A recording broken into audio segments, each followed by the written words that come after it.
بسم الله الرحمن الرحيم إن الحمد لله نحمده ونستعينه ونستغفره ونعوذ بالله من شرور أنفسنا ومن سيئات أعمالنا من يهده الله فلا مضل له ومن يضلل فلا هادي له وأشهد أن لا إله إلا الله وحده لا شريك له وأشهد أن محمدا عبده ورسوله يا أيها الذين آمنوا اتقوا الله حق تقاته ولا تموتن إلا وأنتم مسلمون يا أيها الناس اتقوا ربكم الذي خلقكم من نفس واحدة وخلق منها زوجها وبث منهما رجالا كثيرا ونساء واتقوا الله الذي تساءلون به والأرحام إن الله كان عليكم رقيبا يا أيها الذين آمنوا اتقوا الله وقولوا قولا سديدا يصلح لكم أعمالكم ويغفر لكم ذنوبكم ومن يطع الله ورسوله فقد فاز فوزا عظيما وإن خير الكلام كلام الله وخير الهدي هدي محمد صلى الله عليه وسلم وإن شر الأمور محدثاتها وكل محدثة بدعة وكل بدعة ضلالة وكل ضلالة في النار أما بعد. Donc, alhamdulillah rabbil alamin, j'aimerais commencer, parce que là on va commencer notre dars bientôt pour expliquer al-usul al-thalatha, les trois fondements de l'islam, les trois principes de l'islam, écrit par le cheikh Muhammad ibn Abdul Wahhab. Mais avant tout, j'aimerais, alhamdulillah, commencer par glorifier Allah subhanahu wa ta'ala et le remercier de nous avoir guidés à cette voie et de nous avoir expliqué et de nous avoir fait comprendre la réalité de l'islam par le Coran et par la Sunna, et de suivre cette compréhension de l'islam qui est la compréhension des salafs, parce que c'est une des plus grandes miséricordes et une des plus grandes ni'mas qu'Allah subhanahu wa ta'ala peut avoir fait à un être humain. Déjà qu'il nous a guidés à l'islam et en plus il nous a guidés à la Sunna, donc c'est une double miséricorde. Deuxièmement, j'aimerais vous rappeler qu'il est très important, lorsqu'on commence maintenant un nouveau livre et un nouveau dars, Inch'Allah, de comprendre qu'il faut avoir la sincérité dans nos intentions lorsqu'on étudie quelque chose qui a rapport avec le din, et dans tout ce qu'on dit, dans tout ce qu'on fait, il faut essayer d'avoir al-ikhlas, c'est-à-dire la sincérité dans nos intentions, pour que ce soit purement et uniquement pour le visage d'Allah subhanahu wa ta'ala. Et un autre point que je voudrais mentionner aussi avant de commencer, c'est que sachez que lorsque on s'assoit puis on étudie notre religion de cette façon, on est en train de rechercher la science. Et le fait de rechercher la science, c'est une des plus grandes baraka et une des plus grandes ni'mas que Allah subhanahu wa ta'ala donne à un être humain. Allah subhanahu wa ta'ala, il dit dans le Coran, yarfa'illahu alladhina amanu minkum walladhina utul ilma darajat. Allah subhanahu wa ta'ala va faire élever en degrés ceux d'entre vous qui ont cru, et ceux qui ont reçu al-ilm, walladhina utul ilm darajat. Et Allah subhanahu wa ta'ala, il dit, hal yastawi alladhina ya'lamuna walladhina la ya'lamun innama yatadhakkara ulul albab. Donc ça veut dire, est-ce que ceux qui savent et ceux qui ne savent pas sont égaux? C'est seulement ceux qui possèdent la raison ou qui possèdent la tête qui se souviennent et qui se rappellent. Donc Allah subhanahu wa ta'ala, dans ce verset-là, il explique clairement que ceux qui savent et ceux qui ne savent pas ne sont pas égaux. D'accord? Donc alhamdulillah, ceux qui ont acquis la connaissance et qui connaissent Allah subhanahu wa ta'ala et qui connaissent sa religion, eux sont capables de l'adorer avec plus de profondeur, plus de compréhension, et bien entendu le but de la connaissance c'est l'application, et ça on va l'apprendre en étudiant l'explication du cheikh Muhammad ibn Abdul Wahhab. Lorsqu'on va étudier son livre al-usul al-thalatha, on va voir qu'il met beaucoup d'importance là-dessus. Donc c'est ça. Et puis comme dernier point, avant de commencer, il est important de comprendre que le livre qu'on va étudier, c'est un livre écrit par un des imams, parmi les imams de la da'wa as-salafiyya, c'est-à-dire le da'wa de Ahl Sunnati wal Jama'a. Et donc, c'est un arme qui sera, c'est une étude et un livre qui sera pour vous un arme dans votre chemin ou bien dans votre voie vers l'application de l'islam et la compréhension de l'islam. C'est un bouclier et c'est un arme, hein, parce que le meilleur bouclier et la meilleure arme, c'est la connaissance.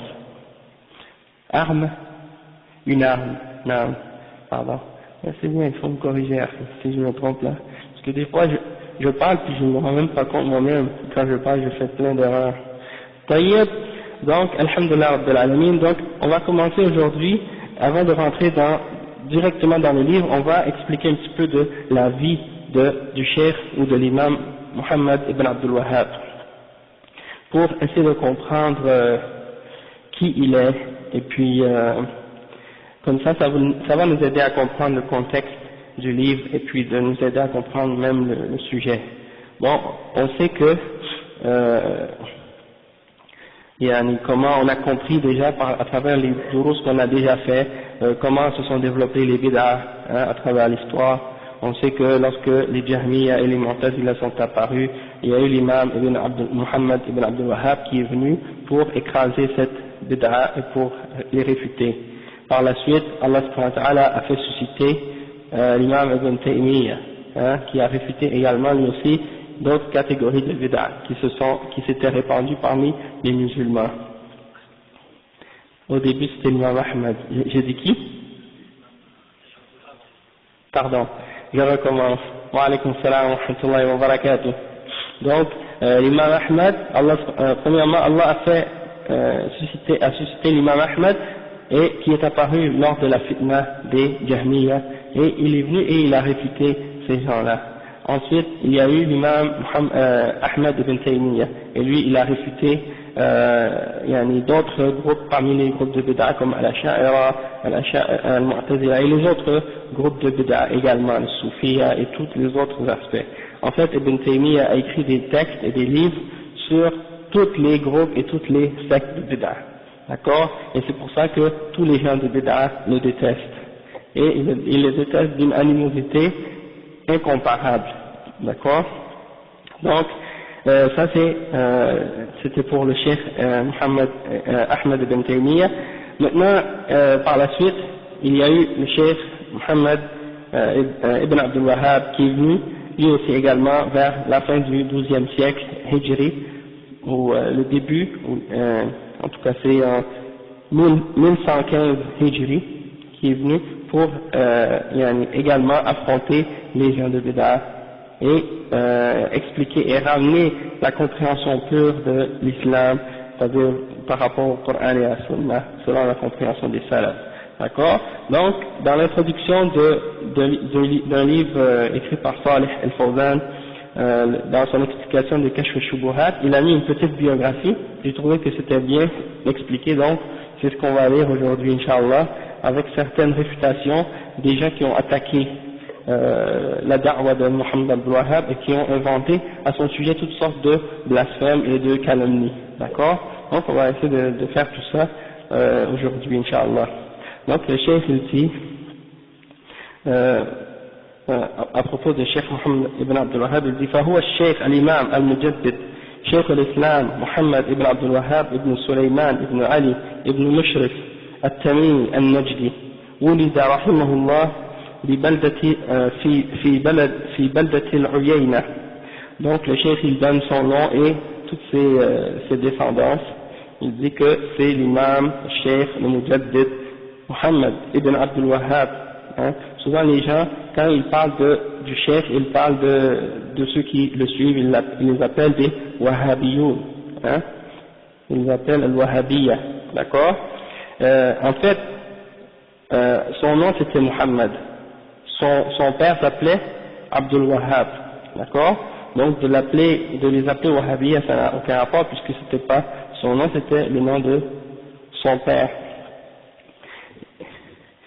Non, exactement, ils ne pouvaient pas dire Muhammadiyya, donc ils les ont appelés Wahhabiyya. Et plusieurs parmi les ulama ont dit, subhanallah, si on les appelle Wahhabiyya, c'est vrai qu'on est Wahhabiyya puisqu'on adore Al-Wahhab, c'est-à-dire Allah subhanahu wa ta'ala. D'accord? Donc il y en a parmi les chefs certains qui ont dit ça de cette façon-là pour dire, bon, s'ils nous disent qu'on est des Wahhabiyya, alhamdulillah, on adore Allah subhanahu wa ta'ala qui est Al-Wahhab. Donc c'est dans ce sens-là, oui, on est des Wahhabiyya. mais on va comprendre plus tard qui a inventé cette appellation-là, puis pourquoi ils l'ont amené pour catégoriser les gens qui suivent Al-Kitab wa-Sunnah à la Fahm al-Salaf. Donc, il est né dans la ville de Uyayna, وهي قرية شمال الرياض وكانت محل أسرته. C'est dans le nord, c'est une ville qui s'appelle Uyayna, c'est là où il est né. Qarya, c'est un village. Moi je dis ville, mais village, ou Balda, il a dit Balda, وهي قرية في شمال الرياض, c'est dans le nord de Riyad, d'accord? Et c'est là que sa famille demeure, c'est là que demeurait sa famille. نشأ في بيت علم فأبوه كان القاضي في البلد وجده الشيخ سليمان كان هو المفتي المرجع للعلماء وأعمامه كلهم علماء. Donc le cheikh, il est né dans une maison de ilm. Son père était le juge dans cette ville-là et son grand-père, Cheikh Suleiman, lui, il était le mufti de cette ville. Et c'était comme une référence pour tous les ulama de la région. Et tous ses oncles étaient tous des ulama. Muhammad Abdul Wahhab. D'accord, il est né dans une maison de ilm. Et ça me fait penser aussi à le même exemple que Cheikh Ahmed ibn Taymiyyah. Hein? Parce que lui aussi, Cheikh l'Islam ibn Taymiyyah, son père, son grand-père et son arrière-grand-père étaient des ulama. D'accord, donc c'est des ulama qui sont nés dans des maisons de sciences. Le Cheikh dit ça, ودرس على يد أبيه عبد الوهاب وعلى أعمامه منذ صغاره فحفظ القرآن قبل أن يبلغ من سن العاشرة. Donc il a étudié avec son père et avec ses oncles depuis qu'il était tout petit. Il a appris le Coran avant d'avoir 10 ans. فاشتغل في طلب العلم وحفظ القرآن على أبيه. Donc il a étudié, il a cherché l'ilm, puis il a appris le Coran de son père. قرأ كتب التفسير والحديث حتى برع في العلم وهو صغير وأعجب أبوه والعلماء من حوله بذكائه ونبوغه وكان يناقش في المسائل العلمية حتى أنهم استفادوا من مناقشته فاعترفوا له بالفضل. ثم إنه لم يكتفي بهذا القدر من العلم وإن كان فيه الخير إلا أن العلم لا يشبع منه. Donc il a lu les livres de tafsir et de hadith et il a acquis quand même une grande quantité de ilm depuis qu'il était tout petit, et même son père ainsi que les ulama qui étaient autour de cette région-là, ils étaient tous étonnés et éblouis de son intelligence, et des fois il discutait avec eux sur des questions de la religion, et il prenait plusieurs bénéfices de lui, hein. Ça, exactement, on parle de Muhammad ibn Abdul Wahhab, c'est de lui qu'on parle. Donc lui, et ils reconnaissaient tous qu'il avait une grâce, et malgré ça, le chef, il ne s'était pas satisfait de ce qu'il avait déjà de connaissances, mais il a voulu encore apprendre un peu plus. Alors, parce que on n'est jamais satisfait, on n'est jamais rassasié de la connaissance, on en veut toujours plus. Donc le chef, il dit فرحل لطلب العلم وترك أهله ووطنه وسافر إلى الحج وبعد الحج ذهب إلى المدينة والتقى بعلمائها في المسجد النبوي. Donc il est parti pour chercher l'ilm, il a quitté sa famille et sa terre là où il est né, et il est parti pour le hajj. Et après le hajj, il est parti à Médine, et là il a rencontré les ulama de Médine et les chouïrs de la mosquée du prophète sallallahu alayhi wa sallam. Après, il mentionne pas son âge, mais peut-être plus tard on va voir, peut-être qu'il mentionne. Allahu a'lam. Mais il était jeune quand même. Il est né en 1115. Donc le cheikh il dit وخصوصا الشيخ عبد الله ابن إبراهيم ابن سيف وكان إماما في الفقه وأصوله وهو من أهل نجد من أهل المجمعة في سدير. Donc parmi les cheikhs qu'il a rencontrés, c'était Cheikh Abdullah ibn Ibrahim ibn Saif, et c'était un imam dans le fiqh et dans l'usul al-fiqh, et il était d'origine des gens de Najd, et des gens de Al-Majma'a. C'est un endroit qui s'appelle Majma'a, ou une famille qui s'appelait Majma'a, et c'est dans la partie qui s'appelle Soudayr. Et le cheikh dit وكذلك ابنه إبراهيم ابن عبد الله مؤلف كتاب العذب الفائض شرح ألفية الفرائض. Donc il a étudié avec son fils également qui s'appelait Ibrahim ibn Abdullah. C'est lui qui a écrit un livre qui s'appelait Al-Uzb al-Fa'id, qui explique les règles de l'héritage. C'est un livre dans le fiqh qui explique les règles de l'héritage. Il a étudié avec ce cheikh qui a écrit ce livre-là. والتقى كذلك بالمحدث الشيخ محمد حياة السندي وأخذ منه إجازة في مروياته من كتب الحديث. Donc il a étudié avec un cheikh qui était à Médine également, qui est d'origine de l'Inde, et qui s'appelle le cheikh Mohammed Hayat al-Sindi, qui était un des grands muhaddis à cette époque-là. Et il a pris de lui une ijaza pour les livres de hadith. Et une ijaza, qu'est-ce que c'est?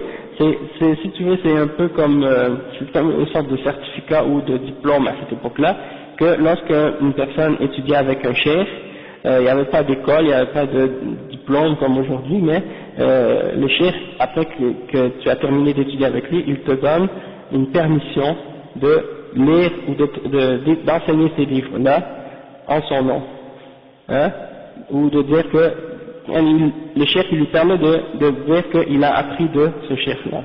C'est ça que ça veut dire ijaza.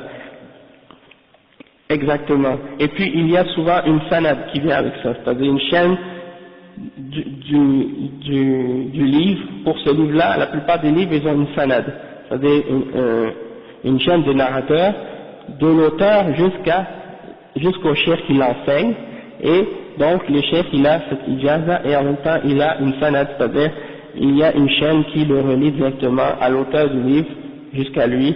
Donc ça veut dire qu'il a pris le livre et la compréhension de ce livre des gens de la source. C'est ça que ça veut dire. Soit des gens qui l'ont appris de génération en génération. Donc après le cheikh il dit ثم رجع إلى بلاده. Il est retourné par la suite à son pays. Mais bien entendu il a étudié avec plus que ça d'entre les shuyukh, sauf que le cheikh ne les a pas tous mentionnés, mais il y en a plusieurs autres. Par la suite le cheikh dit il est retourné à son pays. ولم يكتفي بهذا بل سار إلى بلاد الإحساء في شرق بلاد نجد، وفيها العلماء من حنابلة وشافعية ومالكية وحنفية، وأخذ عنهم خصوصا عن الحنابلة ومنهم محمد بن فيروز وعبد الوهاب بن فيروز أخذ عنهم الفقه. Donc le cheikh il n'était pas encore satisfait de qu'est-ce qu'il avait acquis de science. Il est parti encore une fois vers une ville qui s'appelle Al-Ahsa, et là il y a beaucoup d'ulama dans tous les 4 mazahib, Al-Hanabila, Al-Shafi'iyya, Al-Malikiyya, Al-Hanafiya, et il a appris principalement des Hanabila puisque sa famille sont du mazhab Al-Hanbali, et il a étudié parmi eux Muhammad ibn Fayrouz ou Abdul Wahhab ibn Fayrouz, et il a étudié le fiqh avec eux. وأخذ عن Abdullah ibn Abdul Latif al-Ihsa'i, et avec un cheikh qui s'appelle Abdullah ibn Abdul Latif al-Ihsa'i.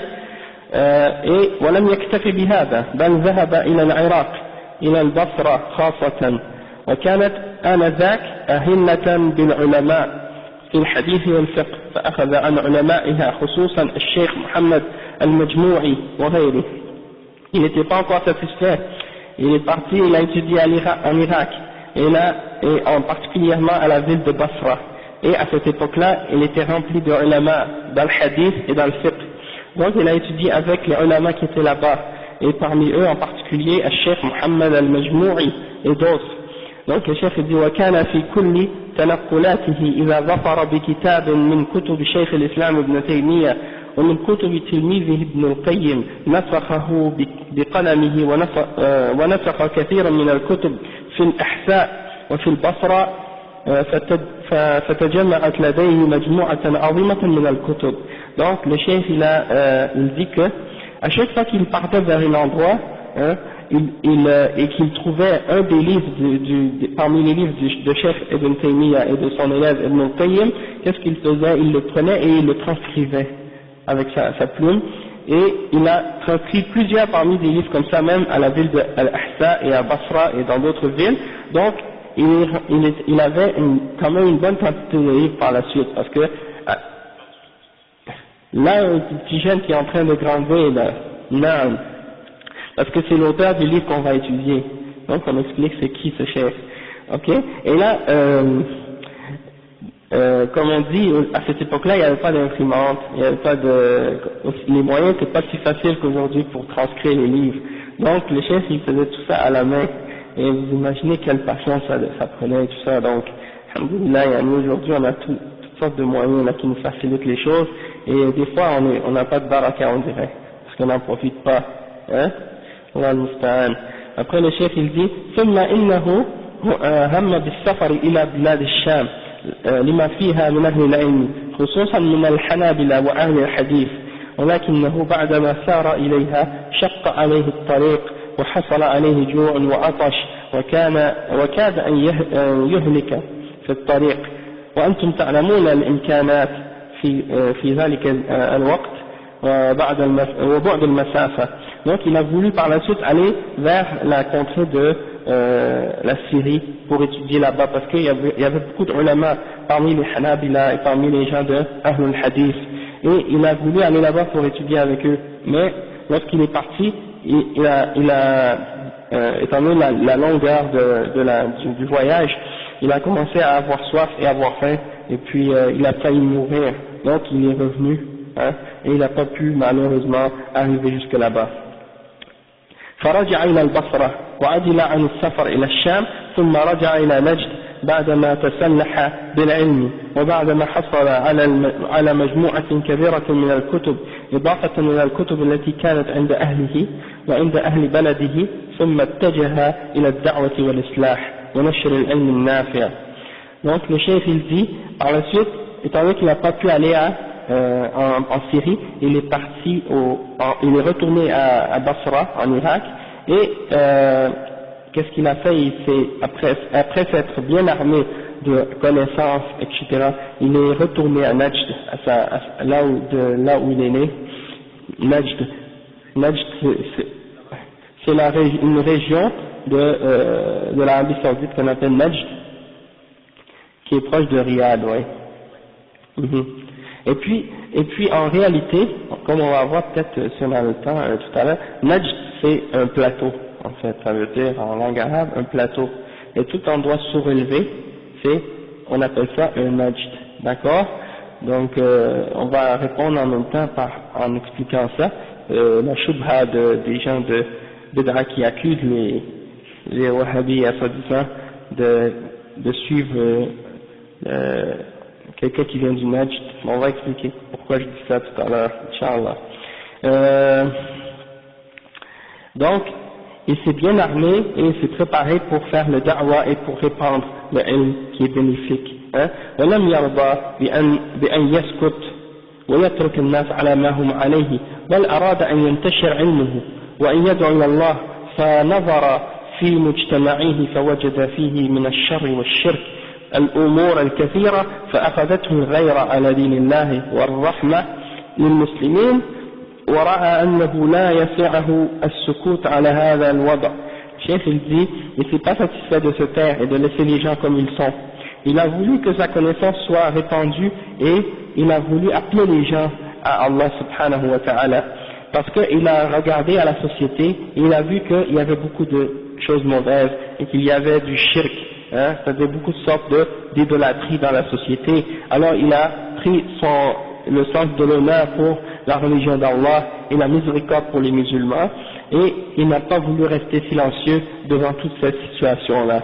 Cheikh dit وكان علماء نجد يعنون بالفقه وهم في العقيدة على عقيدة المتكلمين من الأشاعرة وغيرهم، ليس لهم عناية بعقيدة السلف كما هو في الشام وفي مصر وغيرها من الأقطار. وكانت العقيدة المنتشرة فيها هي عقيدة الأشاعرة مع ما عند كثير منهم من الإخلال بتوحيد الألوهية Donc il dit que la plupart des ulama à cette époque-là, qui étaient dans la région de Najd, ils s'intéressaient plus au fiqh, et dans l'aqida, ils étaient surtout sur la aqida des Asha'ira, qui déforment le sens des attributs et qui tentent à les nier indirectement.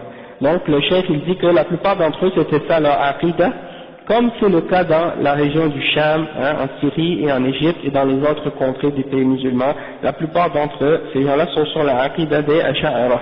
Donc on sait qu'il y a ce problème-là, puis aussi il y avait le fait qu'ils négligeaient beaucoup des aspects qui se rapportent au tawhid al-uluhiyya.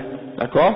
Donc le cheikh dit أما عقيدة السلف فقل من يعني بها وطغت على الكثير منهم الخرافات والبدع والشرك في العبادة المتمثل بعبادة القبور هذا من الناحية العلمية. Donc il ne s'intéressait pas trop à la aqida des salafs. Et il y avait beaucoup de superstitions et d'innovations et de shirk dans l'adoration qui s'était répandue, et par exemple le shirk dans l'adoration des tombes qui s'était répandu, et ça c'est du point de vue de la connaissance islamique. Ça c'est un petit flash pour te faire comprendre qu'est-ce qui se passait à cette époque-là dans la société de Muhammad Abdul Wahhab au plan de la connaissance islamique. Maintenant, du plan de la politique, le cheikh dit أما من الناحية السياسية فكانوا متفرقين ليس لهم دولة تجتمعهم بل كل قرية لها أمير مستقل بها فالعيينة فيها حاكم والدرعية فيها حاكم والرياض فيها حاكم وكل قرية صغيرة فيها حاكم وكانت بينهم حروب وسلب ونهب وفيما بينهم وبين القرى والبادية. Donc, le cheikh dit du point de vue politique, les gens étaient tous divisés et il n'y avait pas un État qui les unissait. Donc, chaque ville avait un amir et comme par exemple, chaque amir était indépendant de l'autre. Donc, par exemple, Al-Uyayna, elle avait son chef ou son dirigeant, et Al-Dar'iyya, elle avait son chef, et Al-Riyad avait son dirigeant. Et ils étaient tous divisés un de l'autre, et chaque petite ville ou village, chaque petit village avait son propre chef, et il y avait entre eux des guerres à chaque fois, et des fois même entre les Bédouins et les habitants de ces villes-là, il y avait aussi des guerres. Donc il n'y avait pas d'unité entre les différentes villes. واسأل القرية, ouais, ça peut être ça aussi, ça peut être un petit village, ça peut être un groupe de personnes, ouais, ou une ville, ouais. Mais là j'essaie d'utiliser, quand je dis ville, pour faire comprendre un petit peu le concept.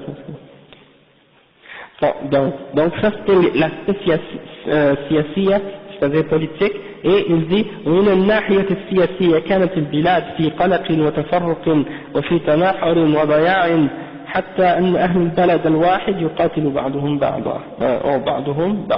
C'est ça. Donc ils étaient tous dans des combats et des luttes internes, et ils étaient tous en train de se combattre les uns les autres dans la même ville. Il y avait des combats entre les habitants, etc. Donc ici le cheikh dit وفي بلاد نجد عبادة القبور والاستغاثة بالأموات فقد كانت عندهم قبور للصحابة كقبر زيد بن الخطاب رضي الله عنه الذي استشهد مع جماعة من الصحابة في حرب مسيلمة الكذاب، وكانوا يستنجدون بها ويستغيثون بها على قبر زيد قبة كانوا يأتون إليها من بعيد وهي مشهورة عندهم. Donc le cheikh dit que même dans cette région-là, dans le Najd, il y avait l'adoration des tombeaux, et il cherchait toujours à demander le secours des morts, à l'istighatha, c'est-à-dire de demander l'aide des morts et le secours des morts. Comme par exemple, ils vont dire Ya Zayd ibn al-Khattab arithna, ils vont demander Zayd ibn al-Khattab, parce que c'était à cet endroit-là qu'il y avait des tombeaux de certains des Sahaba qui étaient enterrés. Parce que quand il y avait eu la guerre entre les Sahaba et Musaylama c'était un faux prophète qui s'était déclaré, oui, Musaylama al-Kadhab, le menteur. Alors lorsqu'il est sorti, les Sahaba l'ont combattu. Et parmi ceux qui sont morts là-bas, il y avait Zayd ibn al-Khattab, et qu'est-ce qu'ils ont fait? Ils ont bâti sur sa tombe un dôme et un sanctuaire. Donc ils allaient à cet endroit-là et ils demandaient à ces gens-là de les pardonner ou de leur donner quelque chose de la dunya ou des choses de ce genre. Donc ils demandaient le secours de ces personnages-là qui étaient dans leur tombe. Donc ils venaient de très loin, des fois ils faisaient un long voyage pour arriver à cette tombe-là pour aller demander quelque chose à celui-là, c'est-à-dire à ce sahabi, alors que ça c'est complètement contraire à l'islam, c'est shirk, et de construire des dômes, on a expliqué déjà que ça c'est contraire à l'islam, de construire quoi que ce soit sur une tombe. Alors ça c'est un exemple, qu'est-ce qui se passait, puis le cheikh il dit وعندهم أشجار ونخيل يعتقدون فيها ويتبركون بها بل كانت عندهم النحل الباطلة مثل الصوفية ووحدة الوجود في الرياض والخرج وهكذا كانت حالتهم الدينية والعلماء ساكتون عن هذا الوضع بل إن بعض العلماء يشجعون على هذه الخرافات ويؤيدونها. Donc le chef dit qu'ils avaient même certains arbres et certains palmiers et ils croyaient que certains de ces arbres et de ces palmiers-là avaient quelques barakas dedans. Donc ils allaient vers ces arbres et vers ces palmiers, etc. et ils allaient toucher à l'arbre ou faire quelque chose pour avoir une baraka de l'arbre. Et parmi eux même, il y avait même certaines des turuq parmi les soufiyas qui ont les croyances de wahdatul wujud, hein, et ça c'était à Riyad et Al-Kharaj. Et la plupart des turuq soufiyas, ils ont tous ça comme fondement, c'est-à-dire wahdatul wujud, même aujourd'hui. Naam. Naam. Sallallahu alayhi wa sallam. Ah non. Oui, ils exagèrent même, je ne sais pas si je vous ai déjà raconté, peut-être pas à vous, mais il y en a des frères qui l'ont entendu parce que je l'ai dit, je me souviens, c'est que quand certains des gens qui vont nettoyer à l'intérieur de la chambre de Aïcha, là où le prophète sallallahu alayhi wa sallam est enterré, des fois ils entrent pour aller nettoyer. Donc qu'est-ce qu'ils font, certains d'entre eux, c'est des gens, souvent c'est des ignorants, et c'est des gens qui viennent, qui travaillent là-bas, mais ils savent pas grand-chose de l'islam, malheureusement. Donc ils prennent de la terre ou de la poussière qui sont là, ils le mettent dans des petits pots, puis ils les vendent, ils les vendent aux hujjaj, aux gens qui viennent pour le hajj. Donc les gens, qu'est-ce qu'ils font? Ils prennent cette poussière, et puis ils la mettent dans l'eau, puis quand ils arrivent chez eux, dans leur pays, ils se lavent avec pour enlever des maladies ou des choses de ce genre. Et ça c'est, sans aucun doute, ça n'a rien à voir avec la terre et la poussière, peu importe de quelle tombe elle vient, peu importe d'où elle vient, elle n'a aucun pouvoir. Elle ne peut pas te nuire, elle ne peut pas te profiter en quoi que ce soit, hein, et tout ça c'est sous la décision d'Allah et le contrôle d'Allah subhanahu wa ta'ala. Donc, ça c'est des exemples de qu'est-ce qui se passait, et le cheikh il dit que même les ulama à cette époque-là, dans cette région-là, beaucoup d'entre eux étaient silencieux, c'est-à-dire ils se taisaient devant toutes ces choses-là, et même qu'il dit parmi eux, il y en a qui encourageaient ces superstitions-là et qui les aidaient là-dedans, parce que des fois, il y en a beaucoup parmi eux, surtout les soufis, et ils vivent de ça, c'est leur gagne-pain. Lorsqu'ils ont réussi à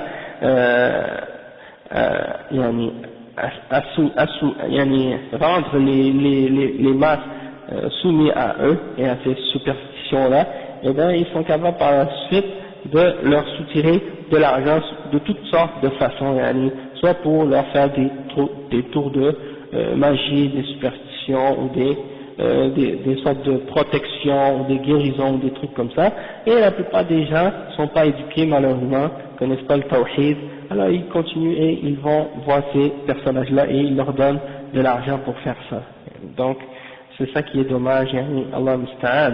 Donc quand le cheikh a vu ça, il dit فَلَمَّا رَأَى رَحِمَهُ اللَّهَ حَالَ المسلمين تحرك للدعوة إلى الله جل وعلا وقام يدعو إلى الله ويدرس التوحيد وينكر هذه الشركيات والخرافات ويقرر منهج السلف الصالح فتكون عنده تلاميذ من الدرعية والعيينة ممن أراد الله له الخير.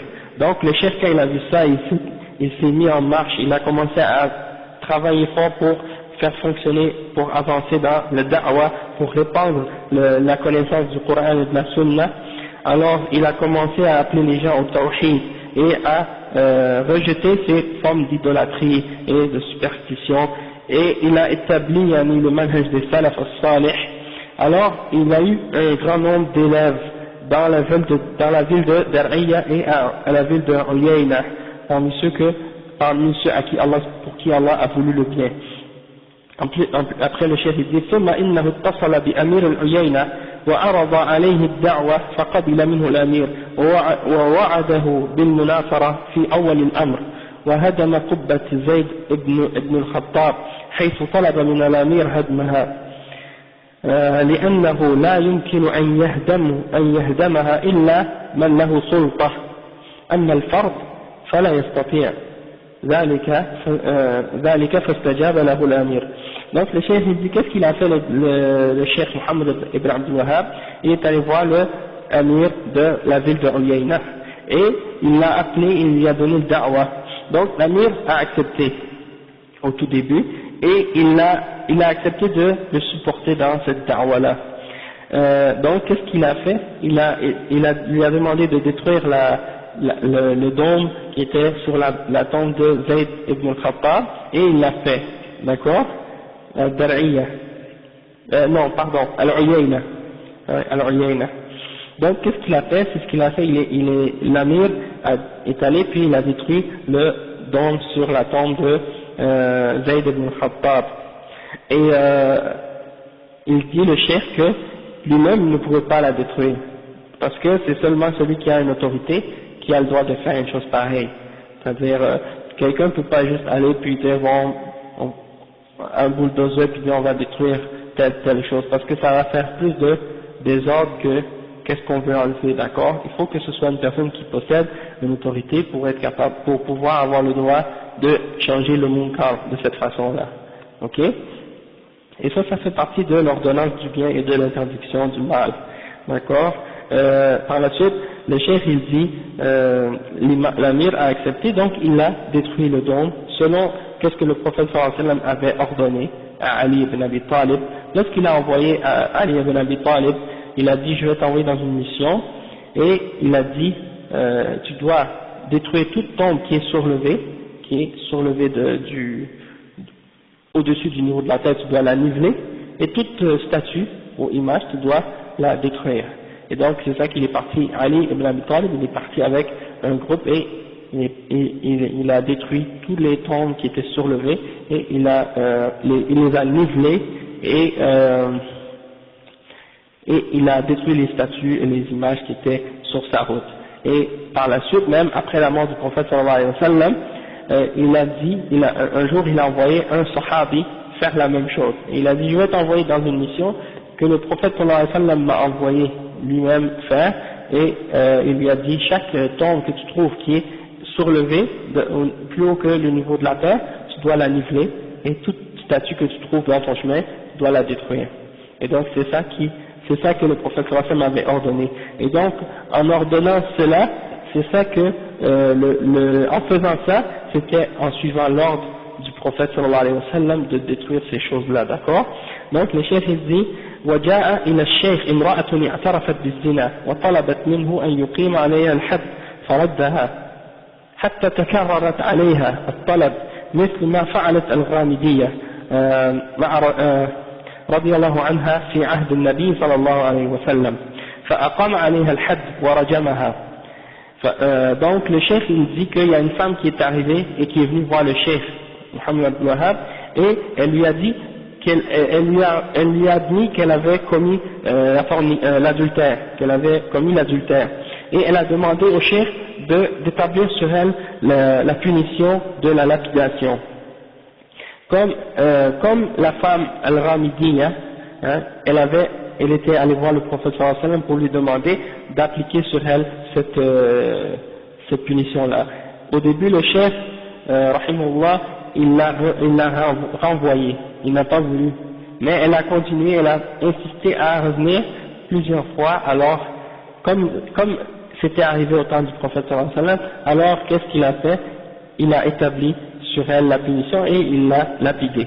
فلما بلغ أمير الأحساء هدم القبة وأنه رجم المرأة أرسل إلى أمير العيينة وقال إما أن تطرد هذا المطوع وإلا قطعت عنك المساعدة التي أرسلها إليك. Donc qu'est-ce qui est arrivé par la suite? Ça fait partie du test, pour ceux qui appellent à Allah. À chaque fois que quelqu'un va faire des efforts pour appeler les gens au droit chemin et à l'islam, il aura des épreuves à faire face. Et ça fait partie des exemples. Lorsque l'amir de Al-Ahsa, une autre ville, a entendu que le cheikh avait fait démolir Al-Qubba et qu'il avait lapidé une femme, il a envoyé un messager à l'amir de Al-Uyayna et il lui a dit, soit que tu chasses ce cheikh, il l'appelle Al-Mutawwi', et ça c'est une expression, souvent ils appellent les gens qui ordonnent le bien, qui interdisent le mal et qui pratiquent l'islam, dans certains pays musulmans, ils les appellent Mutawwi', c'est-à-dire quelqu'un qui est religieux, non pas imposteur, mais Mutawwi', c'est-à-dire quelqu'un qui fait plus, qui est trop religieux, tu vois, c'est ça, c'est comme une expression, mais extrémiste ou pas, ouais, Mutawwi', c'est comme si, par exemple, quelqu'un qui est un bon musulman, qui pratique l'islam, puis qui ordonne le bien, qui interdit le mal, on l'appelle Mutawwi'. Mais dans le sens du Cheikh Mohammed Abdul Wahhab, qui est un des ulama, de l'appeler Mutawwi', c'était comme pour le rabaisser en même temps, parce que c'est pas un simple Mutawwi', mais c'est un alim parmi les ulama. Donc, il dit soit que tu chasses ce cheikh, ou bien je te coupe mon aide que je t'envoie. Il lui envoyait régulièrement une aide probablement économique, financière. Donc il dit soit que tu le chasses, ou bien je ne t'aide plus. Alors le cheikh il dit فجاء الأمير إلى الشيخ وعرض عليه الأمر وقال أنا لا أقدر أن أقاوم هؤلاء فأدأه الشيخ ووعده بالخير وأن يتوكل على الله وأن الرزق بيد الله وأن هذه عقيدة التوحيد من قام بها فإن الله يعينه وينصره.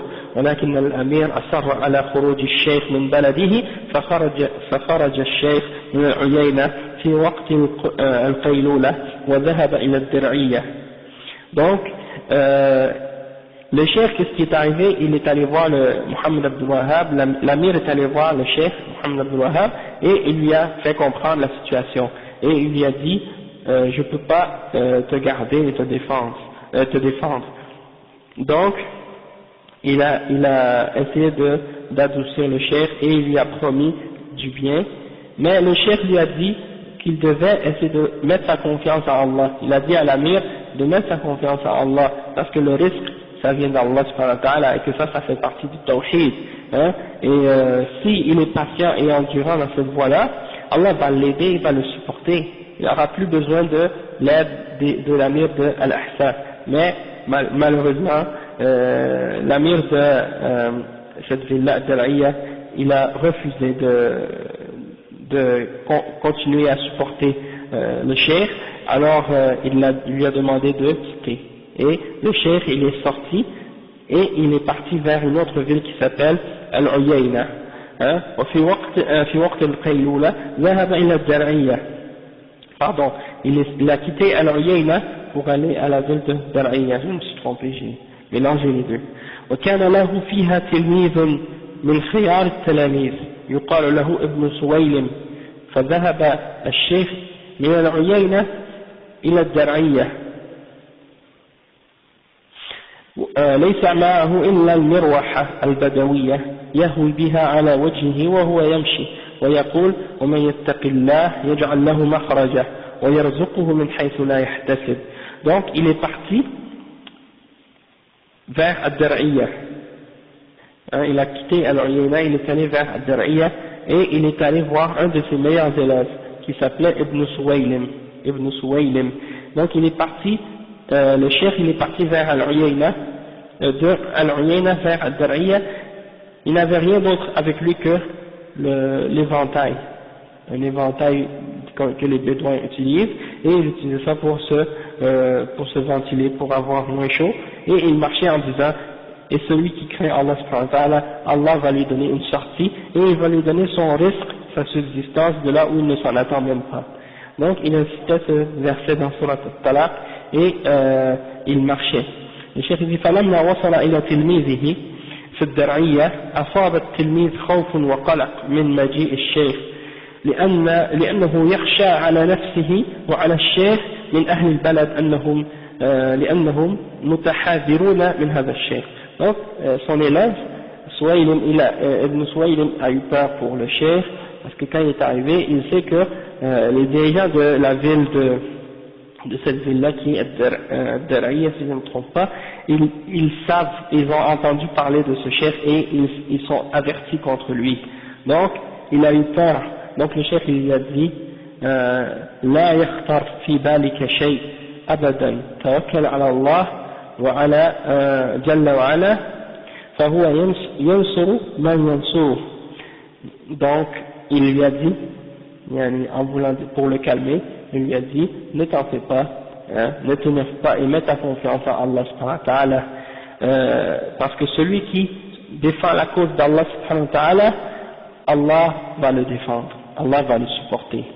Donc le chef dit, وفيما هم كذلك علمت زوجة أمير الدرعية وكانت امرأة صالحة فعرضت على زوجها الأمير محمد بن سعود أن يناصر هذا الشيخ الذي جاء وأنه نعمة وعليكم السلام ورحمة الله وأنه نعمة من الله ساقها إليه فالبدار باغتنامه فأدخلت عليه الطمأنينة وحب الدعوة وحب هذا العالم فقال الأمير يأتيني فقالت زوجته بل اذهب أنت إليه لأنك إذا أرسلت إليه وقلت يأتيني ربما يقول الناس طلبه من أجل أن يبطش به ولكنك إذا ذهبت إليه يكون هذا عزا له ولك.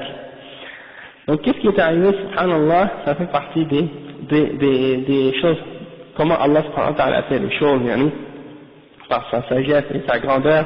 Qu'est-ce qui est arrivé, c'est que la femme de l'amir de Ad-Dar'iyya, et cet amir-là c'était Mohammed ibn Saoud, Mohammed ibn Saoud, sa femme a entendu parler de la présence du chef dans cette ville, et elle aimait le da'wah, elle aimait le tawhid et tout ça.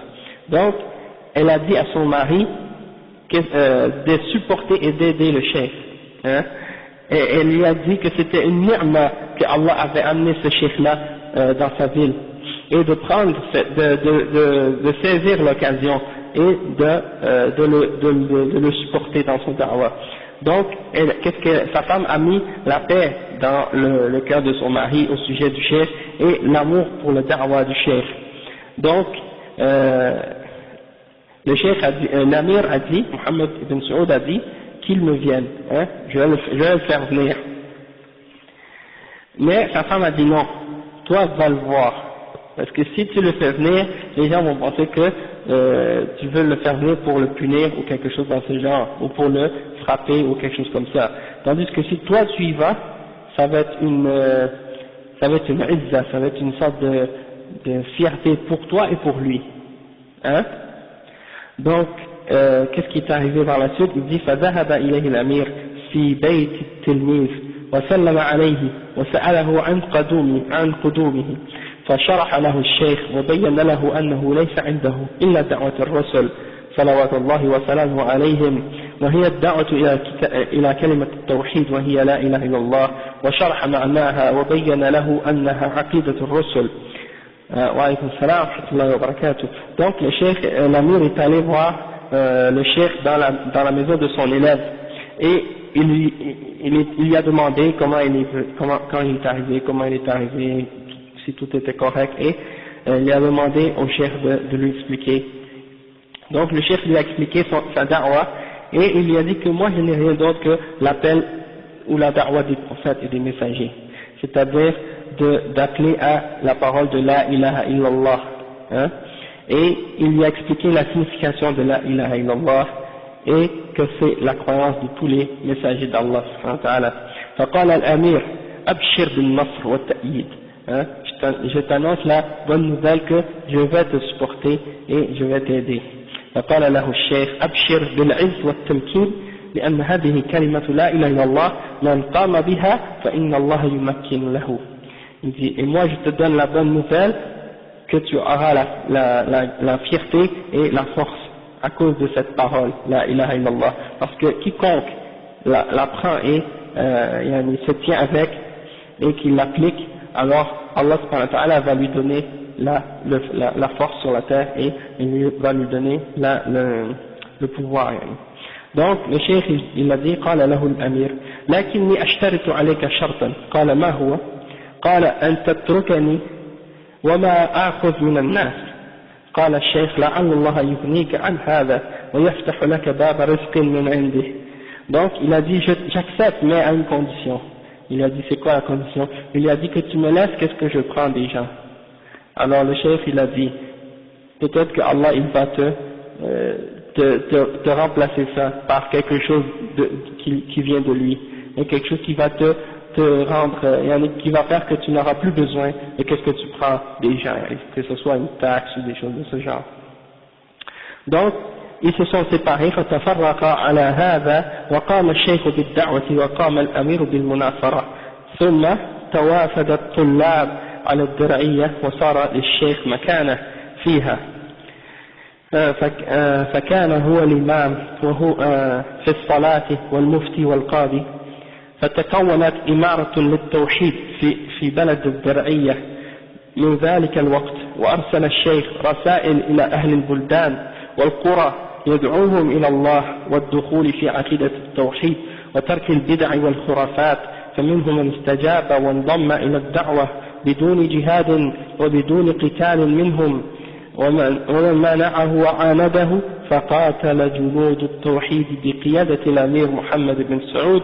Donc le cheikh, je vais expliquer qu'est-ce qu'il dit ici. Il dit donc par la suite il y a eu beaucoup d'élèves qui sont venus à la ville de Da'iyya et le cheikh a eu un statut et une importance dans cette ville et il était l'imam dans la prière et il était le mufti et le juge et il s'est établi une sorte d'état basé sur le tawhid dans la ville de Da'iyya à cette époque-là et le cheikh envoyait des lettres et des écrits à toutes les villes et à différents pays, différents villages pour leur expliquer la da'wa qu'ils avaient et le message de la ilaha illallah, pour leur expliquer de laisser tomber le shirk et les bid'a et les superstitions. Donc il dit beaucoup d'entre eux se sont ajoutés à eux et ils ont suivi sa da'wa sans aucun combat et sans aucun djihad. Et ceux parmi les autres qui ont refusé son da'wa et qui ont décidé de combattre les armées de Tawhid avec la guidance ou avec la dirigeance de l'amir Mohammed ibn Saoud, alors le chef il dit que donc ils les ont combattus, ceux qui ont refusé le Tawhid, ils les ont combattus avec le chef et l'amir Mohammed ibn Saoud. Le chef dit وريادة الشيخ قاتل من عاند وعارضه. Donc ok, après il dit وامتدت الدعوة في بلاد نجد وسلمت له البلاد ومن حولها حتى أمير العيينة الذي كان له موقف مع الشيخ دخل في ولاية محمد بن سعود. Il dit donc le da'wa a commencé à se répandre et ils ont commencé à prendre de plus en plus d'expansion. Et même la ville de Dar'iyya, de Uyayna, l'amir qui l'avait chassé, qui avait refusé sa da'wa, et bien lui-même il était devenu une des différentes, comment je peux dire,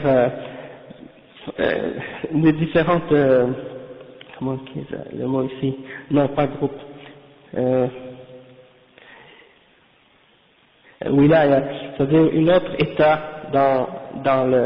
ou une autre alliance parmi les différentes villes qui faisaient partie sous la dirigeance de Mohammed ibn Saoud. وكذلك دخلت الرياض بعد قتال شديد وامتدت إلى الخرج وما وراء الخرج إلى الشمال والجنوب حتى عمت من حدود الشام شمالا إلى حدود اليمن جنوبا ومن البحر الأحمر إلى الخليج العربي شرقا كلها صارت تحت ولاية الدرعية بادية وحاضرة. Donc, qu'est-ce qui est arrivé, c'est que le da'wah s'est répandu et vers le nord et s'est répandu jusqu'à la ville de Kharaj. Et après, même, elle a dépassé Kharaj jusqu'à les limites de la Syrie, vers le nord. Et jusqu'au Yémen, vers le sud, les frontières du Yémen vers le sud. Et jusqu'à la mer Rouge, et vers l'ouest. Et jusqu'à le golfe Persique, hein, le Khalij al-Arabi, ou al-Farisi, c'est la même chose. Sharqan, c'est-à-dire vers l'est. Donc tout ça c'est devenu un seul État, d'accord. Et le cheikh il dit Afa Allahu ala nas fi ad-dar'iyya al-khayr wal-rizq wal-ghina wal-tharwa وقامت بها أسواق تجارية واستنارت بالعلم والقوة ببركة هذه الدعوة السلفية التي هي دعوة الرسل عليهم الصلاة والسلام. Donc il dit que à partir de ça Allah subhanahu wa ta'ala a rempli sa promesse vis-à-vis les gens de Dar'iyya et il leur a donné beaucoup de biens et beaucoup de subsistance et beaucoup de richesses et As-Sarwa et il y a eu beaucoup de marchés et il y a eu, à cause de la science, hein, la lumière s'est répandue, puis la force et la baraka de cette da'wa as-salafiyya qui s'est répandue et qui est l'appel de tous les prophètes d'Allah subhanahu wa ta'ala. Donc ça c'est un petit résumé de la vie du cheikh Mohammed ibn Abdul Wahhab, rahimahullah, et puis ça nous donne une petite idée et un petit exemple de comment les ulama de cette ummah qui ont défendu le kitab al-sunnah et la voie des salafs, comment ils ont, avec la grâce d'Allah subhanahu wa ta'ala, eu beaucoup de succès dans l'effort qu'ils ont fait pour faire supporter cette aqidah et cette da'wah. Mais il ne faut pas penser que ça a été aussi facile que ça et qu'il n'y a pas eu d'opposition ou de problème par la suite. Parce que comme vous savez, Allah subhanahu wa ta'ala il dit dans le Coran وَكَذَلِكَ جَعَلْنَا لِكُلِّ نَبِيٍّ عَدُوًّا مِنَ الْمُجْرِمِينَ. Pour chaque prophète, Allah subhanahu wa ta'ala a envoyé des ennemis parmi les criminels, des ennemis. Mais même pour ceux qui ne sont pas les prophètes, parmi les ulama et parmi les gens qui appellent au bien, il y a toujours quelqu'un qui vient pour les opposer. Et ça fait partie de l'épreuve et du test d'Allah subhanahu wa ta'ala. Et comme vous savez, le cheikh est venu avec les preuves du Coran et de la Sunna, comme on va voir en étudiant son livre Usul al-Thalatha. Tout ce qu'il dit est toujours supporté par les textes du Coran et de la Sunna et par des paroles des ulama. Donc, personne n'est capable de réfuter ça. Mais qu'est-ce qui se passe, c'est que celui qui n'a pas d'argument et qui n'a pas de preuves, c'est quoi son arme? Qu'est-ce qu'il essaie d'utiliser pour attaquer la vérité? Les mensonges, exactement. Donc, c'est le seul arme qu'il possède. Et c'est ce qu'ils ont commencé à faire. Lorsque le cheikh Mohammed Abdul Wahhab a commencé à répandre la da'wa et d'expliquer le Coran et la Sunna, alors qu'est-ce que les gens de Bid'a, parmi les soufiyas, parmi les chiites rafida, et parmi les autres gens, parmi les gens de Balal, parce que c'était eux en grande partie les opposants du cheikh, c'était en grande partie c'était les soufiyas et les asha'ira et les chiites, c'était eux en grande partie les opposants parce que c'est eux qui adorent les tombes et qui vont faire les visites vers les tombeaux puis demander l'aide des morts, etc. En grande partie ce sont ces gens-là. Donc c'était la plupart des opposants du cheikh, c'était justement soufiyas. Al-Mushrikoun, ceux qui font le shirk billah, c'était le soufia, une forme de shirk, Donc qu'est-ce qui se passe, c'est que il y a eu des gens qui ont accusé Cheikh Mohammed Abdul Wahhab, et encore aujourd'hui, hein, qui accusent ceux qu'ils appellent Al-Wahhabiyoun, hein, et ceux qui les ont appelés comme ça, c'était qui? C'était les Soufiyas et les Anglais, les Koufars, parmi les ennemis de l'islam. Et jusqu'à aujourd'hui, vous allez sur Google ou n'importe quel site de recherche sur Internet, vous tapez Wahhabiyya ou Mohammed Abdul Wahhab, vous allez voir sortir un paquet de sites écrits par des non-musulmans, écrits par des musulmans soi-disant, des gens qui commencent à attaquer et à accuser cette da'wa. Et là, souvent même quand vous allez entendre parler de l'Arabie Saoudite, ils disent ah ça c'est des gens, ils suivent une secte qui s'appelle le wahhabisme, et c'est une sorte d'islam sombre et littéraliste, qui est fermé, qui accepte pas l'interprétation ou je sais pas quoi, toutes sortes de façons de faire paraître cette da'wa comme si c'était autre chose que qu'est-ce que le prophète sallallahu alayhi wa sallam avait enseigné, d'accord, comme si c'était autre chose que qu'est-ce que les autres imams de Ahl Sunnah wal Jama'a ont enseigné avant. Par exemple, que ce soit parmi les Sahaba ou parmi ceux qui les ont suivis, l'imam Ahmad, l'imam Ibn Taymiyyah, l'imam Malik, l'imam Shafi'i, l'imam Abu Hanifa et les autres parmi les imams de Ahl al-Hadith, hein, du passé, et ceux qui les ont suivis par la suite, hein. Donc tous ces ulama-là ont tous enseigné la même base et les mêmes fondements que le cheikh et l'imam Mohammed ibn Abdul Wahhab, excepté que lui, il a appelé à ça avec fermeté, et que Allah subhanahu wa ta'ala lui a donné la possibilité d'établir cette aqida avec force. Il ne faut pas oublier qu'à cette époque-là aussi, c'était le début de la colonisation des pays musulmans. À cette époque-là même, ou un peu après, vers 1800, c'est là que Napoléon entrait en Égypte, hein, avec ses bateaux, avec son armée. Donc ça montre que ça c'était le début de l'invasion des forces occidentales dans les pays musulmans, hein. Donc le fait que cette da'wa commence à se répandre et elle commence à s'établir dans cette région-là du monde, c'était une menace pour les kuffars en même temps, qui voulaient eux essayer de prendre le plus possible des territoires des musulmans, et qui voyaient que le reste du monde musulman était pris dans le soufisme, hein. Et les kuffars, qu'est-ce qu'ils font avant d'envoyer les armées? Ils envoient toujours soit des missionnaires ou des gens qui viennent pour espionner, étudier le terrain, prendre des informations sur c'est quoi les différentes sectes, c'est quoi les différents groupes qui sont là, qui combat qui est contre quoi, hein. Donc ils ont une bonne compréhension en même temps de la société musulmane, de c'est quoi les idées qui sont propagées. Donc ils savent qui rapprocher d'eux, et ils savent qui combattre, et s'ils sont capables d'aider un groupe de musulmans contre un autre, eh bien ils vont le faire, parce qu'ils voient toujours par rapport à leur intérêt, d'accord.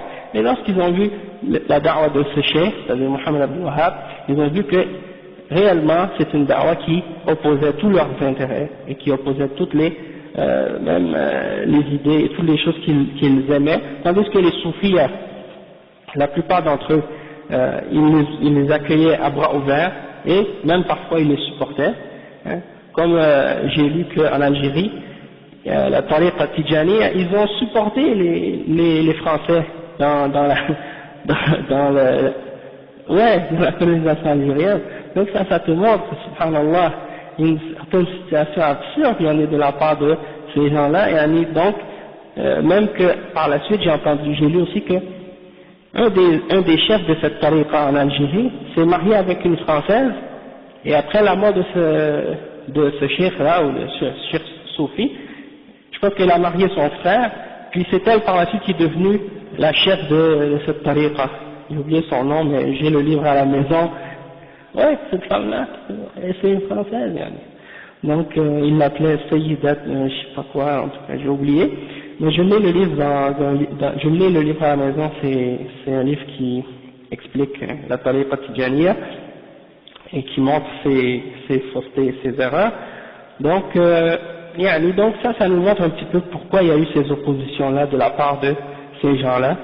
Puis, pour vous donner quelques exemples, comment les ulama, parce qu'il y a eu beaucoup d'entre ces gens du bid'a qui ont écrit des livres pour lancer toutes sortes de mensonges et des accusations contre le cheikh. Et jusqu'à maintenant, ils continuent à répandre ces livres-là, même encore aujourd'hui. Sauf que, qu'est-ce qu'on oublie et qu'est-ce que beaucoup de gens savent pas, c'est que les imams de cette da'wa, parmi les élèves du cheikh Mohammed ibn Abdul Wahhab, et le cheikh lui-même, Mohammed ibn Abdul Wahhab, a écrit des réfutations contre ces gens-là. Il a clarifié la vérité, il a rejeté les mensonges qui ont été dits contre lui, et il a clairement expliqué sa position lorsqu'il y avait des ambiguïtés. Et parmi les shuyukh et les ulama qui ont écrit à cette époque-là pour répondre ces shubuhat et ces mensonges-là, eh bien, ils ont clarifié beaucoup de positions. Et parmi les plus importantes, parmi, disons, les shubuhat qu'ils ont émis, c'est de dire que les wahhabiyya ou bien les gens qui suivent Mohammed ibn Abdul Wahhab sont des khawarij. Hein? Ils les ont accusés d'être des khawarij. Ils ont accusés d'être des gens qui déclarent que toute la Ummah sont des kuffars. Hein? Et ils les ont accusés aussi également de dire que Mohammed ibn Abdul Wahhab venait d'une région qui s'appelle le Najd.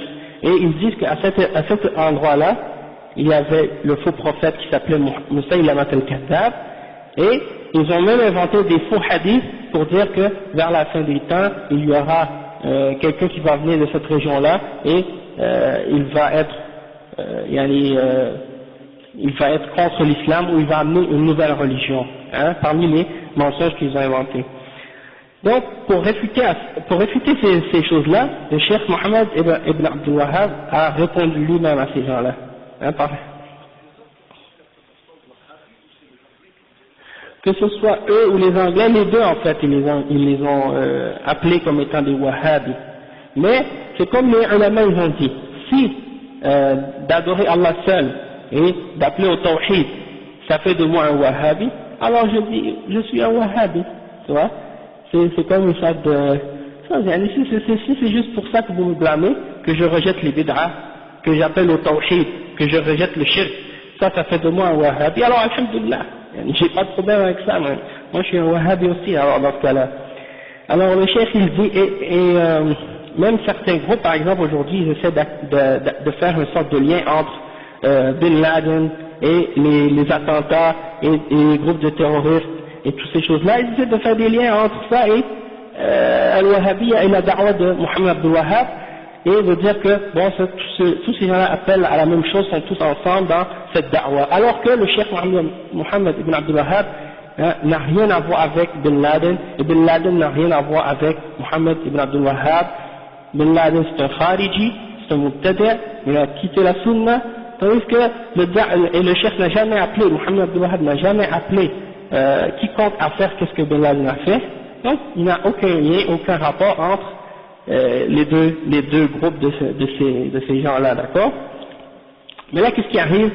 Le chef, par exemple, il dit وفي رسالته لأهل القسيم يشير رحمه الله إلى مفتريات الخصم العنيد ابن سحيم ويبرئ نفسه من فرية تكفير المسلمين وقتلهم. يقول الشيخ الإمام: والله يعلم أن الرجل افترى علي أمورا لم أقلها ولم يأتي أكثرها على بالي، ومنها قوله أني أقول إن الناس من 600 سنة ليسوا على شيء، وأني أكفر من توسل بالصالحين، وأني أكفر البصيري، وأني أكفر من حلف بغير الله، وجوابي عن هذه المسائل أن أقول سبحانك هذا بهتان عظيم. Donc ça c'est les paroles de l'imam qu'il a dit en réponse aux mensonges qui ont été dits contre lui par Ibn Suhaym, un des shuyukh qui attaquait cette da'wa. Donc il l'avait accusé de faire le takfir des musulmans. Alors Cheikh Mohammed ibn Abdul Wahhab il a dit: Allah sait que cet homme-là a inventé beaucoup de mensonges à mon sujet que je n'ai jamais dit, et que la plupart d'entre elles ne sont jamais venues à mon esprit. Parmi ces choses-là, que moi, depuis 600 ans, je dis que les gens ne sont sur rien, sur aucune chose, c'est-à-dire qu'ils ne sont pas musulmans depuis 600 ans, et que je déclare que toute personne qui fait le tawassul par les salihin sont des kuffars, ou que je déclare al-Busayri hein, et comme étant un kafir. Vous savez, Al-Busayri, celui qui a écrit Al-Burda, hein, donc il y a dans son poème Al-Burda des paroles de shirk. Hein, par exemple, il dit وَإِنَّ مِنْ جُودِكَ الدُّنْيَا وَضَرَّتَهَا وَإِنَّ مِنْ عُلُومِكَ عِلْمِ اللَّوْحِ وَالْقَلَمِ. Donc il attribue au prophète sallallahu alayhi wa sallam la connaissance de qu'est-ce qui est dans Al-Lawh, Al-Mahfouz. Donc ça c'est une connaissance qui appartient uniquement à Allah subhanahu wa ta'ala, ça fait partie du ghaib. Et de l'attribuer à quiconque d'entre les créatures d'Allah, c'est une forme de shirk billah, parce que tu donnes à Allah, à une créature, une attribut d'Allah subhanahu wa ta'ala. Hein? Et parmi les autres exemples, il dit Ya ahsan al-khalqi ma li aluzu bihi siwaka عند الحادث العلمي ou quelque chose comme ça. Donc, ô toi la meilleure des créatures, en qui d'autre va chercher le refuge lors du grand malheur, hein? Donc ça c'est une forme d'istirata, hein, de chercher le secours en autre que Allah subhanahu wa ta'ala, et ça c'est shirk billah.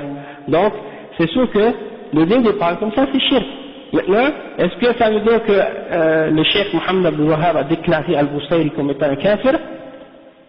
Pas du tout, parce qu'il est mort et on ne sait pas s'il a fait le tawbah, comme on va voir tout à l'heure qu'est-ce que le cheikh a dit là-dessus.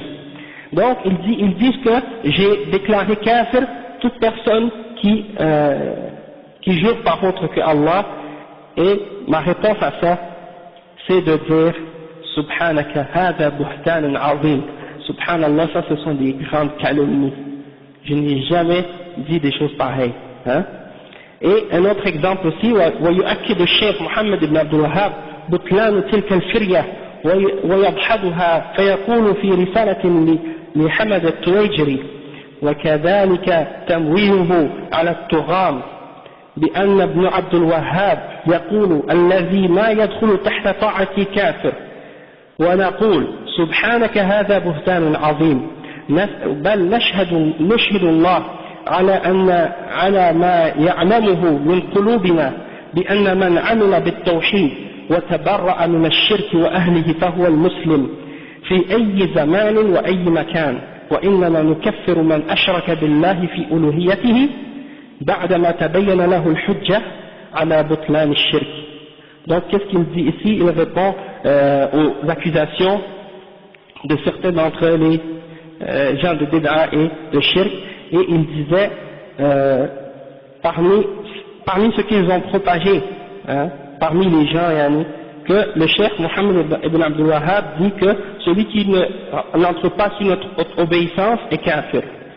Et notre réponse, il dit, je dis subhanallah, ça c'est une grande calomnie, je n'ai jamais dit quelque chose pareil et de ce genre, et je mets Allah comme témoin de parce qu'il sait de ce qui est dans nos cœurs, que toute personne qui a agi selon le tawhid et qui s'est désavoué du shirk et de ceux qui le pratiquent, que c'est lui le musulman, peu importe à quelle époque il vit et peu importe à quel endroit il vit.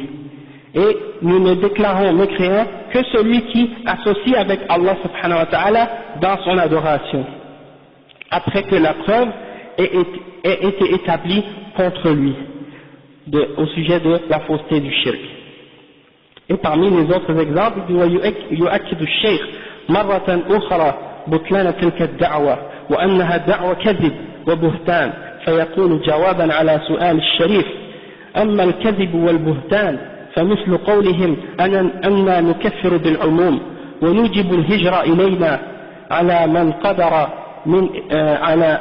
من قدر على إظهار دينه، وأن نكفر من لم يكفر وأن نكفر من لم يكفر ومن لم يقاتل، ومثل هذا وأضعافه، وكل هذا من الكذب والبهتان الذي يصدون به الناس عن دين الله ورسوله. Donc il dit, le cheikh il dit en réponse à d'autres mensonges, hein, il a écrit une lettre pour répondre à certaines de ces accusations-là, et il a dit, en ce qui concerne le mensonge et les calomnies, par exemple de dire que nous on déclare les gens kuffar en général et qu'on oblige les gens à faire le hijra vers nous, même si les gens là où ils sont capables d'appliquer leur religion, et que nous, toute personne qui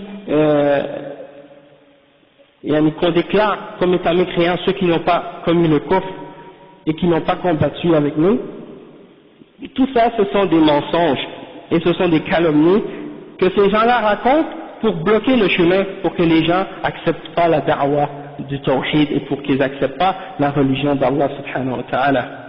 Après le cheikh il dit wa cheikh Abdullah ibn Muhammad ibn Abdul Wahhab يقول ويفند تلك الفرية فيقول le fils du cheikh il dit Abdullah il dit وأما ما يكذب علينا سترا للحق وتلبيسا على الخلق بأننا نكفر الناس على الإطلاق أهل زماننا ومن بعد 600 إلا من هو على ما نحن فيه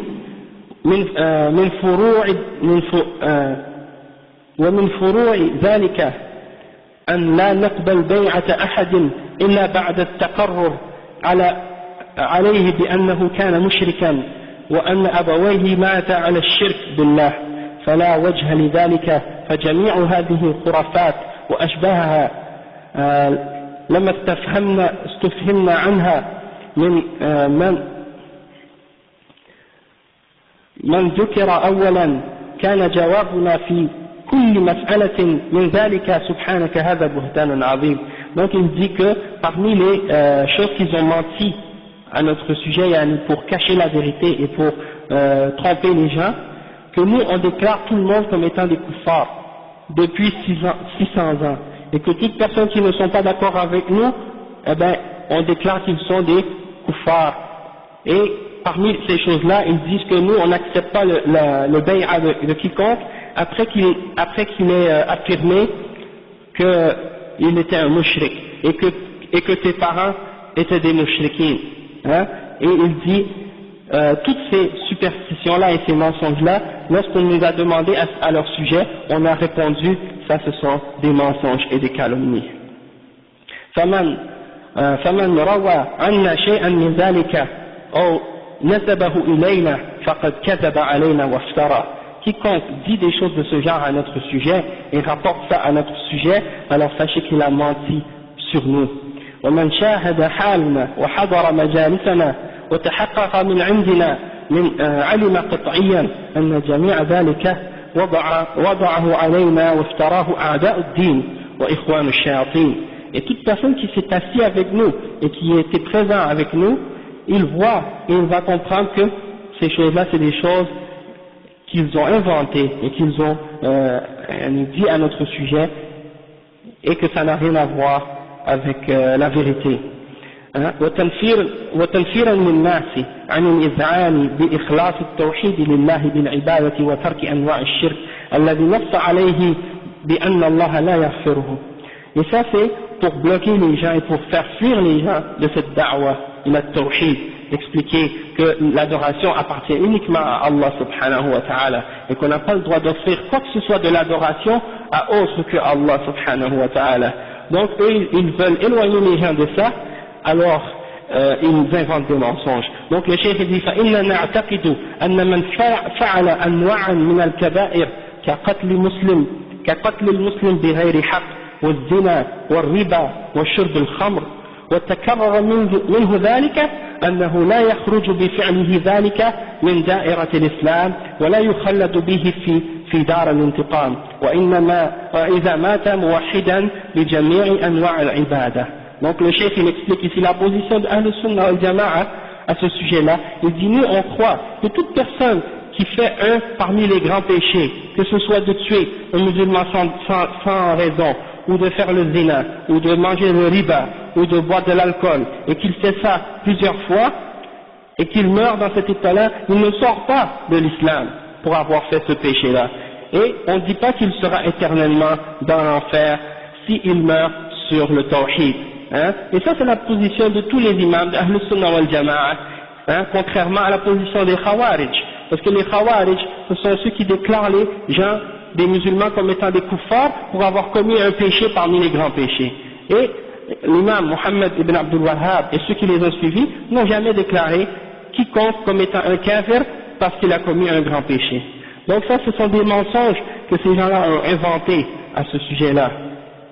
Et lorsqu'ils ont inventé par exemple d'autres exemples aussi, il dit وسئل الشيخ حمد بن ناصر بن معمر رحمه الله فقال السائل إنكم تكفرون بالمعاصي فأجاب ليس هذا قولنا بل هذا قول الخوارج الذين يكفرون بالذنوب لم نكفر أحدا بعمل المعاصي بل نكفر من فعل المكفرات كالشرك بالله بأن يعبد معه غيره فيدعو غير الله أو يذبح له أو ينظر له ويخافه ويرجوه ويتوكل عليه فإن هذه الأمور كلها عبادة بنص القرآن إلى آخر جوابه رحمه الله. Donc lorsqu'on lui a demandé à un chef qui s'appelle Hamad ibn Nasir ibn Muammar, est-ce que c'est vrai que vous déclarez les gens comme étant des kuffars parce qu'ils ont commis des péchés? Eh bien le chef a dit non, ça ce n'est pas notre position, ça c'est la position des Khawarij, ceux qui déclarent les gens comme étant des kuffars à cause des péchés. Et nous, on ne déclare personne comme étant un kafir pour un péché qu'il a fait. On déclare uniquement kafir celui qui commet un acte de kufr ou de shirk, comme par exemple d'adorer autre avec Allah subhanahu wa ta'ala, de demander ou de faire des invocations à autre que Allah, ou de d'égorger pour autre que Allah, ou de faire des vœux pour autre que Allah, ou de craindre autre que Allah et d'espérer et de mettre sa confiance en autre que Allah subhanahu wa ta'ala. Toutes ces choses-là sont des adorations selon les textes du Coran et de la Sunna. Et donc ça c'était une partie des réponses du cheikh à ce sujet-là. Et également au sujet des gens qui ont dit que le cheikh, ils ont mentionné certains hadiths qui disaient que les cornes du shaitan vont venir de l'Est, hein, et il y a plusieurs hadiths de ce sens-là qui disent que la fitna va venir de l'Est et que les cornes du shaitan vont venir de l'Est. Le cheikh, les chouyoukh ont répondu à ce sujet-là. Ils ont dit que إن المراد بالمشرق والنجد في هذا الحديث وأمثاله هو العراق لأنه يحاذي المدينة من جهة الشرق ويوضحه أن في بعض طرق هذا الحديث وأشار إلى العراق قال الخطابي نجد من جهة المشرق ومن كان بالمدينة وكان نجد بادية الشام ونواحيها فهي مشرق أهل المدينة وأهل نجد وأصل نجد مرتفع من الأرض. Donc un najd c'est une plaine, comme on a dit un plateau, toute terre surlevée, on appelle ça un najd dans la langue arabe. Et le najd pour la région de Médine c'est l'Irak, tandis que pour ceux qui sont à la Mecque c'est Al-Yamama, Najd al-Yamama et l'Irak, la région de qu'est-ce qu'on appelle le Najd aujourd'hui en Arabie Saoudite. Donc le Najd dont le prophète sallallahu alayhi wa sallam parle dans le hadith et qu'il dit que la fitna va venir de l'Est, c'est pas de Najd al-Yamama qui est en Arabie Saoudite, mais c'est le Najd qui est l'Irak. Et effectivement, si on regarde à travers l'histoire de l'islam, la fitna est toujours venue de la région de l'Irak. Et encore aujourd'hui, même au XXe siècle qu'on vit, il y a encore la fitna, et cette fitna, elle sort toujours de l'Irak. Hein? Donc, il ne faut pas se surprendre. Et ces gens-là, parmi les soufis, hein, et les gens de Bida, ils ont inventé, ils ont pris ces hadiths-là pour essayer de les appliquer au cheikh Mohammed ibn Abdul Wahhab, alors que ça n'a rien à voir avec le cheikh Mohammed ibn Abdul Wahhab. Et ils ont critiqué le cheikh parce qu'ils ont dit, c'est de là que venait Musaylamat al-Kadhdhab. Et les ulama, ils ont répondu, ils ont dit, si c'était le cas, donc on devait rejeter tout endroit où il y a eu un kafir qui a vécu. Comme par exemple, en Égypte, il y a eu Pharaon. Hein, donc ça veut dire qu'on devrait rejeter tous les ulama qui viennent de l'Égypte parce que Pharaon a vécu là-bas. Et donc ça c'est une fausseté, un mensonge.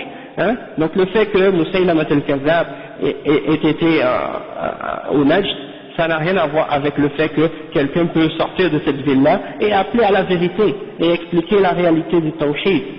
Donc j'espère que ça a clarifié quelques points. Et puis ça c'était juste une introduction, puis la semaine prochaine, Inch'Allah, on va commencer à l'usul al-thalatha, Inch'Allah. Donc subhanakallah wa bihamdika ashhadu an la ilaha illa anta astaghfiruka wa atubu ilayk.